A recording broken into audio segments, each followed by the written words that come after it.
de viernes, la tarde que no hace ni frío ni calor, la tarde que mucha gente se ha ido, pero los que se han quedado van a estar con nosotros para disfrutarla y para asistir a la presentación en esta hermosa librería. Vino a por letras de aquí de Getafe al libro de Juan Manuel Alcalá Peralbaes, La furia de Caronte, su tercer o cuarto libro, que está basado sobre la guerra civil española en Getafe, y es una obra que merece la pena ser leída y que la explicaremos, la contaremos, y hoy les invitaremos a las dudas que tengan, pues nos pregunten, y si podemos resolverlas, las resolveremos.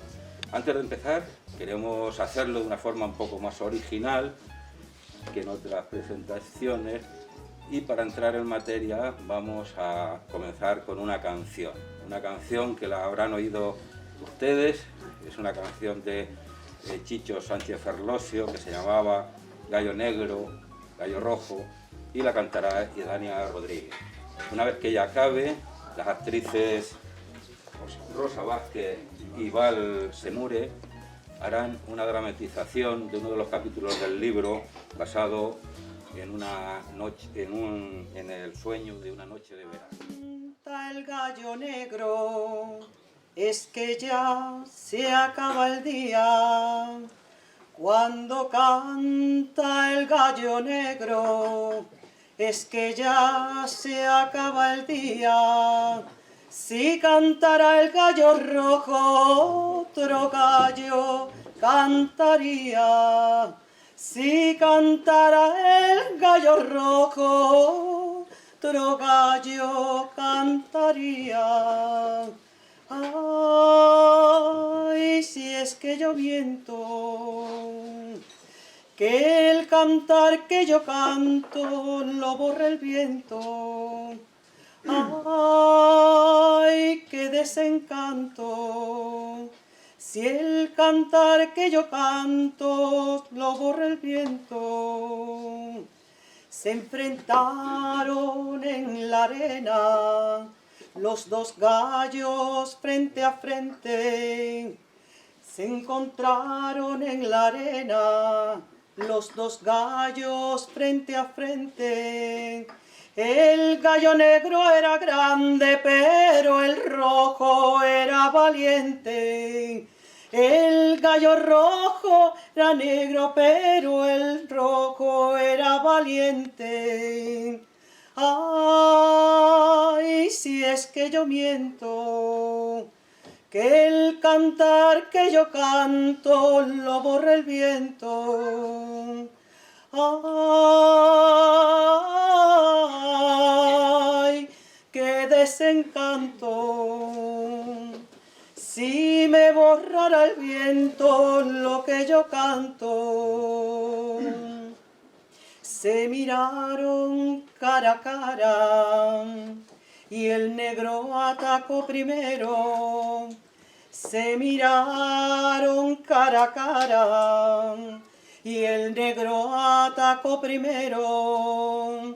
El gallo rojo es valiente, pero el negro es traicionero.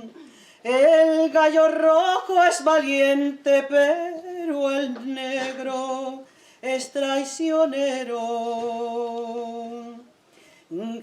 Gallo negro, gallo negro, gallo negro, te lo advierto, no se rinde un gallo rojo más que cuando está ya muerto.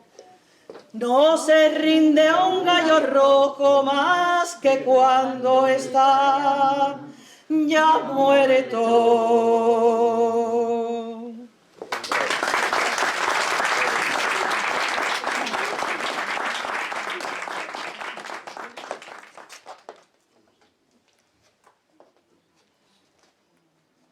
Oh, desdichada hermana, ¿qué buscan tus iracundos hijos?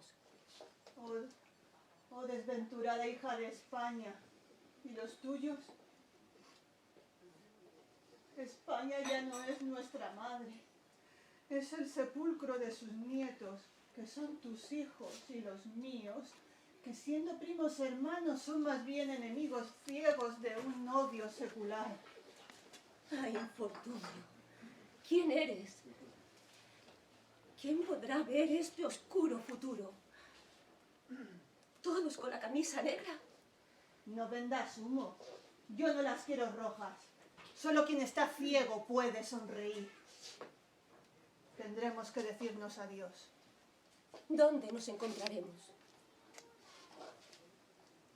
En el campo de batalla es hora de empuñar las armas.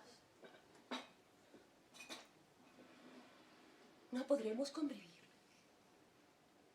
Morirá la utopía. España se teñirá de negro. Oh, oscuros y penosos días, los que nos han tocado vivir. Adiós a la libertad. Ancestral. Así es la vida. Un deseo, una ilusión. Qué acibado panorama. Muere el sueño, los ideales. Desfallece el hombre. Lo que tú propones no es un sueño, es la pesadilla para el individuo. Porque ¿qué es de la libertad y de la cultura sin el orden? Sí, España se teñirá de rojo, impregnada en sangre, un tibio manantial que regará las montañas, alimentará los arroyos, florecerá en los valles y llegará limpiando hasta el mar. Todos han de alistarse, teniendo que elegir una de las dos ideas. Nadie está al margen de esta locura derrochadora de juventud. Será como escribió el poeta. Hay un español que quiere vivir y a vivir empieza. Entre una España que muere y otra España que bosteza. Españolito que vienes, al mundo te guarde Dios. Una España que bosteza, o la otra que te hiela el corazón. O las dos. Vete ya, anda, sucumbe, claudica.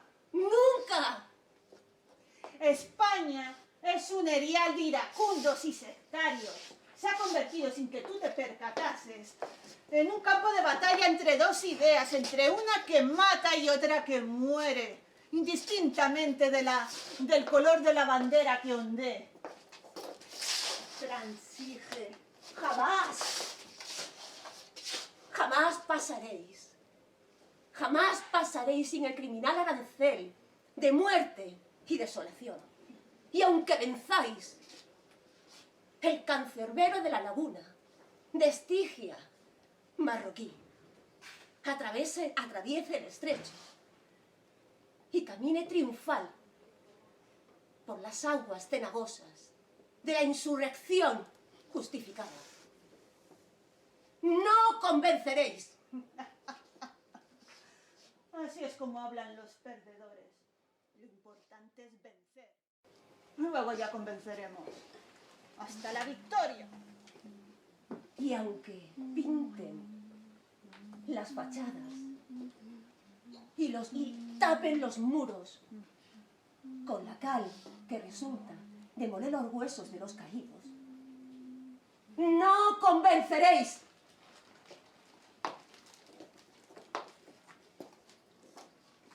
¡Adiós!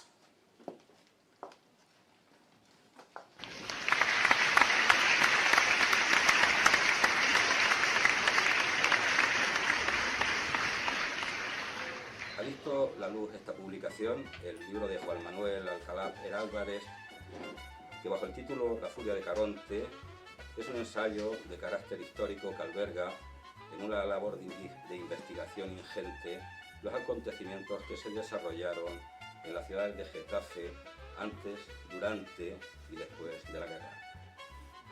No se trata solamente de una relación de crónicas, relatos y cartas y libros, más bien crónicas, relatos, cartas y libros ordenados inteligentemente para configurar un texto unitario con un relato estructurado temporalmente en secuencias tituladas y fechadas.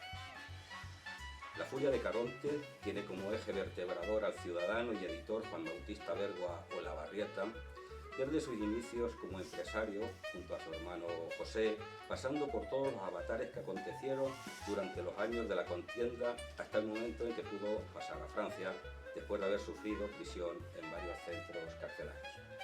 El texto presenta el desarrollo de los acontecimientos de forma simultánea entre el ámbito local y el nacional, con la consiguiente contextualización de lo sucedido en Getafe.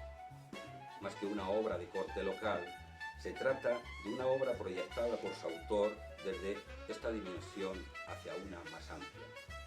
De especial interés despierta el relato de los sucesos acaecidos el 29 de julio de 1936 en el cuartel de artillería ligera y la posterior constitución del Tribunal Especial, cuya causa general se expone en el libro con las declaraciones de los testigos y de los acusados, donde se pueden ver las distintas versiones de cada una de las partes. También es interesante el desarrollo del asedio del general Varela a las poblaciones del sur de Madrid, el contraataque republicano en Seseña y la toma de Getafe por los nacionales. Asimismo, Juan Manuel Alcalá aborda otros temas controvertidos como las represalias de unos y otros o la polémica de los escolares muertos durante los primeros meses de la guerra, o secuencias dedicadas a los reporteros de guerra, entre los que destacan el escritor griego Nikos Kazantzakis, el ruso Mikhail Kolchov, el inglés Arthur Koestler, el francés Jean d'Orquital o los españoles Luis Montán o Artur Portela. Es un libro muy denso, muy elaborado, extraordinariamente documentado y un libro muy importante por el tema que trata y cómo lo trata, basado en uno de los episodios más terribles de nuestra historia. Y es gran esfuerzo literario el que su autor ha tenido que realizar para que el lector pueda avanzar de forma clara y ordenada, con armonía, logrando que su lectura no se convierta en un desasosiego y sí en una fuente de conocimiento y reflexión, y por supuesto de entretenimiento. Vamos, que no se convierta en un coñazo, pero permítame la vulgaridad. Porque la finalidad última de un libro es que un lector goce de él, al tiempo que aprende, cultiva o expande sus conocimientos, permitiéndole ser crítico o partícipe de los contenidos y argumentos. Los libros están para ser leídos, no para ser simples objetos de decoración y acumuladores de polvo en las estanterías de nuestras bibliotecas. Y para ser leídos tienen que estar bien escritos.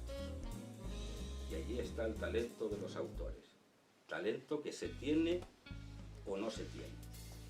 Por regla general, la finalidad de escribir un libro es que, una vez cerrado y editado, este llegue a los lectores y sean estos, por su carácter soberano, los que tengan la potestad de inmortalizarlo o mandarlo al averno de los olvidados. El libro, al fin y al cabo, en su deambular adquiere vida propia. Es un ser libre y su autor ya poco más puede hacer, ya que es el lector, como crítico necesario, quien tiene la autoridad de decidir si le complace o no, si ha acertado en su elección. En este libro también he de destacar la aportación gráfica, la serie de fotografías que a lo largo de las páginas van ilustrando. Imágenes que no son solo un alivio a los ojos del lector, sino documentos necesarios y oportunos que dan fe de lo ocurrido en diferentes momentos de la contienda y refuerzan de forma poderosa el contenido de La Furia de Caronte. Y ya para concluir y darle paso a Juan, decirles que este relato de no ficción ha arrojado luz sobre un pedazo amargo de nuestra historia, que nos invita a no olvidar, porque la memoria, todas las memorias, deben permanecer.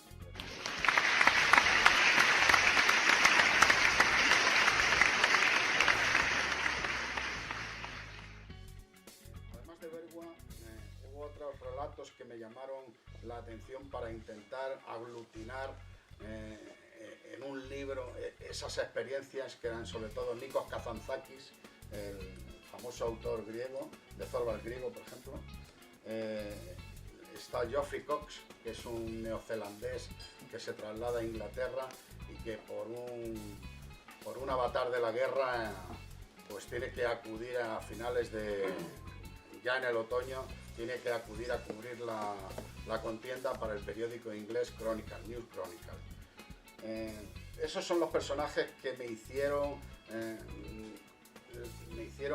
llevar a escribir una historia en la que confluían determinados personajes y una historia que al principio pues se quedaba como muy corta, se quedaba coja y que no tenía sustancia. Es decir, para ser un libro, a lo mejor un par de relatos o 3 relatos, pues parecían suficientes. Sin embargo, cuando ya nos pusimos un poco a consultar documentación y a ver fuentes, eso se conformó en un universo que solo había que ordenarlo, traducirlo y empalmarlo con algunos relatos que hemos incluido de situaciones, creemos que verídicas o reales, pero que están inventadas, es decir, que no sabemos que efectivamente Juan Bautista Bergua hiciera una fiesta el día de San Juan y asistiera el alcalde, no lo sabemos, pero lo hemos incrustado en la trama general, en la línea general.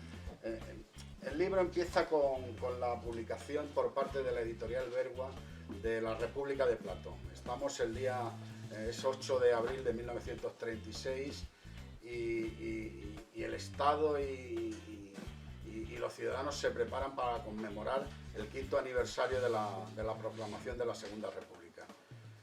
A partir de ahí es cuando empezamos a hacer un hilo conductor que lleva Bergua, que como hemos dicho, pues al principio hasta el año 18, desde el año 18 hasta el año 31 por ahí, es más bien un escritor y un librero que había heredado la librería de su padre, una librería de Lance, y que no le gustaba ese negocio y lo transforma en una editorial.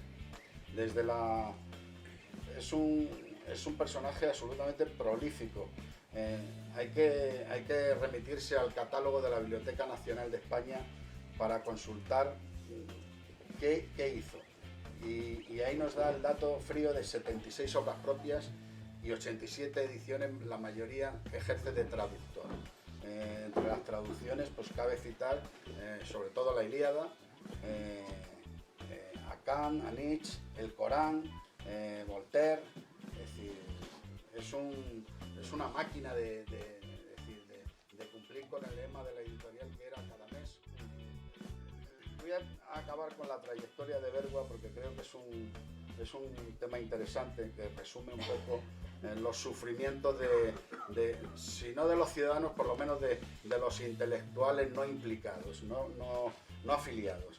Es decir, tras el golpe de Estado, el 19 de julio, en septiembre exactamente, Bergua fue citado a la Checa de Bellas Artes y compareció.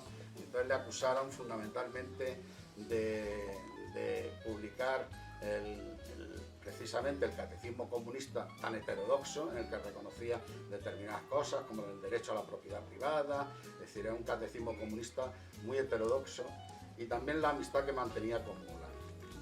En principio convenció a los chequistas y le volvieron a citar ya en la Checa de Fomento, que está al lado de Bellas Artes, y le aconsejaron que ya ni siquiera fuera, que se refugiara en Getafe, en su casa de Getafe, y que ahí que aguantara el paso de la guerra. Efectivamente, Bergua se viene a Getafe y pasa los primeros meses, julio, agosto, no, septiembre, octubre, aquí, y 4 de noviembre, cuando las tropas franquistas toman Getafe, al día siguiente se presenta un pelotón de moros con el jefe de la falange y un cura y se lo llevan detenido. Y hay una de las anécdotas más bonitas que relata el propio Bergua, que es cuando ya se lo van a llevar, la mujer les dice, oye, dice, perdonad, que le voy a sacar una manta porque en la cárcel de Getafe, que es la actual biblioteca Ricardo de la Vega, dice, hará frío. Y dice, no se preocupe, que no le va a hacer falta. Con lo cual pues daba un poco a entender el destino que tenía ya el detenido. Sin embargo, la hija sale corriendo al telégrafo y manda un telegrama a Mola diciendo Juan Bergua detenido en Getafe. Y al día siguiente Mola manda un coche a recoger a Bergua y se lo llevan a la cárcel de Ávila, y ahí pasa, en cárceles entre Ávila y Salamanca, pasa el resto de la guerra que estuvo, mientras que vivió el general Mola, que era su protector. Ya en la cárcel se invierte el proceso, es un tema extrañísimo, cosa que no había aparecido casi por ningún sitio hablando de Bergua, sobre todo en los historiadores locales y eso. Es la publicación. Mola le pide que escriba un libro sobre la ideología de la falange, y parece, por las frases y por la introducción y por algunas, que está convencido ahora de esa... Ha pasado de ser un convencido comunista a ser un convencido falangista. Sin embargo, el libro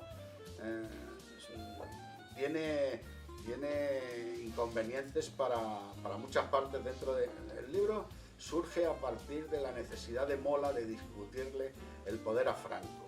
Franco quería ser exclusivo, quería ser el único dirigente del país, y Mola hablaba al principio de un triunvirato, de repartir la jefatura del Estado con el gobierno.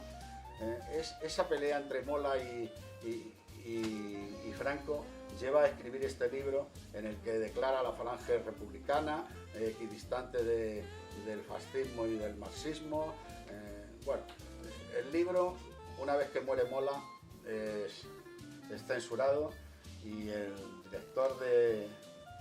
delegado nacional de prensa manda un aviso a todas las delegaciones del movimiento nacional exigiendo la retirada y destrucción del libro. Viene a relatar hechos como cuando está en la plaza del ayuntamiento y llega un coche negro y es la pasionaria la que viene a dar un mite a no pasarán, ¿no? Y ese detalle histórico hace que converse con la gente, con un soldado que viene y dice, bueno, entonces ya vienen los rusos, ¿no?, a ayudarnos. Qué sé, ¿no? El panorama era terrible, ¿no? Era como el sol poniente. Dice, España es como el sol poniente, la República está condenada.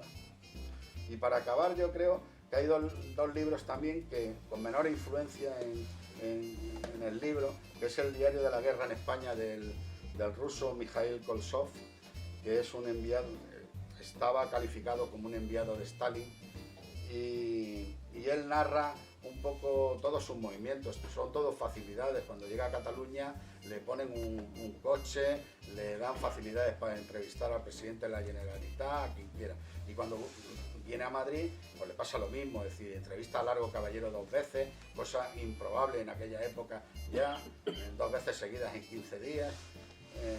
Bueno, tiene también algunos párrafos maestros, es un periodista y un escritor enorme, alejado, yo creo, que del realismo social que imperaba en la URSS. Él sale huyendo de la URSS para venir como corresponsal del Pravda a España por el ambiente tan asfixiante que había en Moscú con Stalin. Y otro de los libros que viene a soportar uno de los momentos cumbre de los hechos que se producen en Getafe es La forja de un rebelde, de Arturo Barea, en el que cuando relata el tema de los bombardeos y de los niños muertos, él ve que hay una serie de fotografías de niños que son de un bombardeo en Getafe, según ellos. Estas fotografías el director de comunicación de la República no se las quiere llevar ni quiere hacer nada, y se las queda Arturo Barea, que se las entrega al Partido Comunista, y luego se utilizan como propaganda. Son los niños de Getafe. En principio, Ya hay un autor local que había estado revisando imágenes y eso, y descubrió que los niños esos no eran de Getafe, porque hay una colección de fotografías en las que vienen señalados por detrás con datos de sus residencias en Madrid. Sin embargo, ese hecho del bombardeo de Getafe, bueno, eso están demostrados, los bombardeos empezaron el 25 de agosto y se producen el 27 de octubre y el 31 de octubre.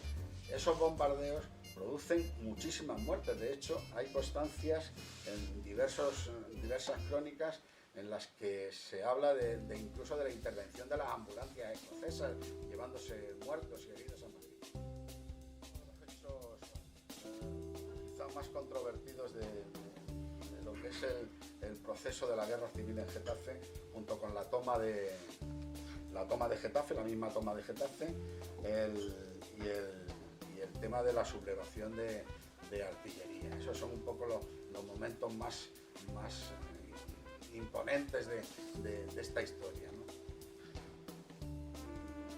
El libro lo acabamos en el año 46, extrañamente, 10 años después de la mayoría de los sucesos, que es con un capitulito dedicado a los últimos milicianos y sobre todo pues a Francisco Gascón, llamado el Berenjena,